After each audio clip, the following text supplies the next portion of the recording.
Hello and welcome to the North American Guitar Showroom in London. A very special talking guitar today. We've got Mr. Lars Rasmussen here at the showroom. First time we have ever had one of his guitars in the showroom, so we're super excited. In fact, we've got the whole of the Swedish Mafia with us today, but we're going to talk to Lars first. Lars, how have you been? Great to see you. Good seeing you. Great to have you nice here. To be here. I know. And we were just laughing because you're delivering this beautiful instrument to us today, which we're going to send on to our client. Well, there's a pair that we're sending on to a client of ours. And it's going to be great to finally have one of your guitars on our website. Yep. Not just air. Yeah, right. Yeah. No more air guitars. No more air guitars. So how have you been since we obviously caught up? We caught up at Woodstock. So how have you been since then? It's been good. It's been busy. I came back from Woodstock. Was that 3 weeks ago? Yeah. And I just got back to finish up these guitars and polish them up and make them ready for delivery. So yeah. Super excited. So why don't you just tell us a little bit more about this model and about the woods that we've got? So this is the little brother of the pair. Yeah. Which is my Model O, which is my Belfred parlor model.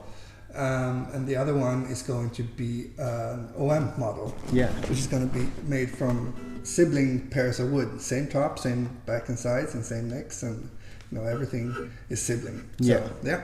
So this one is Italian spruce, which is a great top. It's 8 years old. It's very nice. And then, of course, we have this.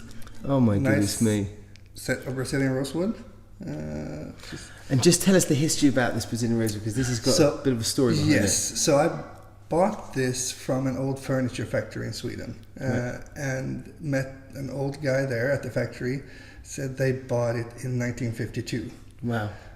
So I was lucky enough to get some of the last bits and pieces that were laying around there, cut up into guitar sets. Wow. Was there much stuff laying around? We let's get in the lorries in so we can. Well, yeah, they had a little bit, but I sort of have to pick and choose the stuff that was good enough for guitars that didn't have cracks in it, or it had been laying there for 60 years or so. So wow. Isn't that amazing though that you found this wood that's been sat there for 60 years and now you've turned it into such a beautiful finally instrument. What it was destined to be. Yeah, exactly. And it's a one-piece mahogany neck you've got there? Yes, one-piece mahogany neck, and Alessi tuners, handmade from Italy. Beautiful. So really nice tuning machines. Some of our favourites here. Brazilian headplate and ebony fingerboard. Yeah. Brazilian bridge. So I can just feel the excitement from our client now. And I know that as soon as he sees this, he's going to be like, "Get it to me now!" And so, please feel free to put that back. Sure. And so, how are you? Because you've just released a new model, haven't you? Yes, my Model R, which I'm very excited about. Yeah, it falls in between this one and the OM, so it's sort of a double size. And so far, I've only made it as a 13 fret. Okay. Which I think is great for that size body, because it puts the bridge in a sweet spot, sort of. Yeah. So you get it, even though it's a small guitar. Super responsive. Yeah, it's responsive and warm, which is, I think, works really well on that guitar. And with regards to materials, what do you have a preference for what you like to build with? Or I know that you build some beautiful, as we can see, beautiful Brazilian rosewood instruments, but is there any a go-to? I overheard you talking to Tobias, and you were saying that you had a client order a maple, and you were like, "I won't make it," and they made it, and it's one of your favourite guitars. Yeah, I've been making quite a few maple guitars since that, and if I were to build a guitar for myself, it would probably be a European maple guitar, because there's just something about the sweetness and the punch of it, like the really mid-range punch that I really like. From a player's point of view, or from a dealer's point of view, maple is, for some people, it's sort of a love-hate relationship with maple, isn't it? Because obviously it's beautiful up in the highs and the mids, but can sometimes lack in the sort of low end. But when you get it right, it's just like a magical formula, isn't it? In fact, we have an OM from Michael Bastian in. Great guitar. In fact, it's there. That wasn't planned. That guitar, the drive of that instrument is incredible. And he was talking about how sometimes when he approaches a maple instrument, he really has to sort of take a step back and think about how he's going to try and push the set to deliver as balanced a tone as possible. Yeah, it's a different recipe. And I think maple has sort of got a bad reputation from Gibson J200s, like being like the what's it called, the giant whisper. Yeah.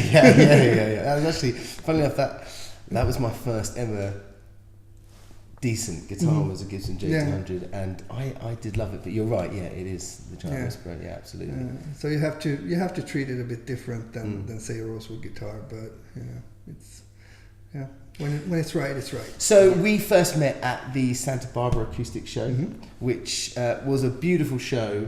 It was in a kind of funny dome, wasn't it?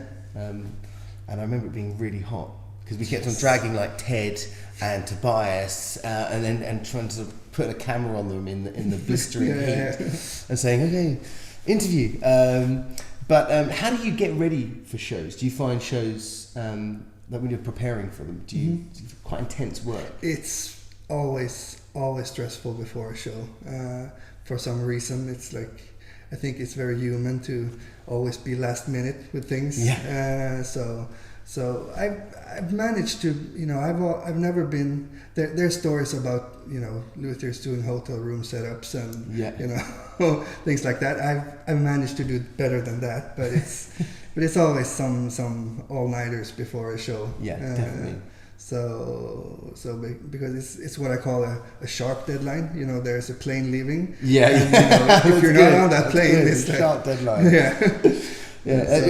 We had I did an interview with Jason recently at his workshop, and he was saying that he had a luthier at the Holy Grail Guitar Show, and he sort of came up to Jason and said, "Can you try my instruments?" And Jason, of course, said, "Yeah, absolutely." And he played them. He went, "These need a setup," and he spent pretty much all night with him in his hotel room, setting up the guitars. And then the next day, that is. When he said that, I was like, I mean, he is such a nice guy. So it's the sort of thing Jason would do for anybody. Yeah, definitely. But I can only imagine preparing for a show must be quite nerve-wracking, and it makes sure the instruments are absolutely at their best, and also nerve-wracking for customers coming and playing them. And and that's where setups are really crucial, because in a show, it's so hard to really hear anything. Even if there's a quiet room, it's hard to get good perception of what the instrument sounds like. So having a good setup is really key, to the first relation with the guitar. That first impression, isn't it? That is so impressionable. When I first picked this guitar, apart from sort of being knocked out by just how beautiful it is, the lines of your instruments are just so superb. I cannot congratulate you enough on building such a beautiful guitar. But that first, when you pick it up and you play it for that first time, it has to have that immediate impact. Because it's such we always say this, purchasing an instrument, especially in our field, there's so much emotion that goes with it. Definitely. And you want to have that connection with the player straight off the bat, don't you?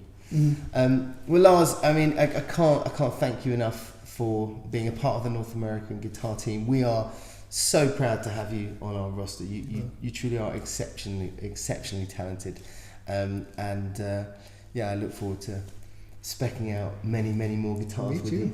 And the good news is we've got Will McNichol. He's coming in a couple of days' time, and he's going to be doing a demo on that guitar.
So, for more information on the finest hand-built luthier instruments, then please do subscribe to this channel. But for more information on Lars Rasmussen, get in touch.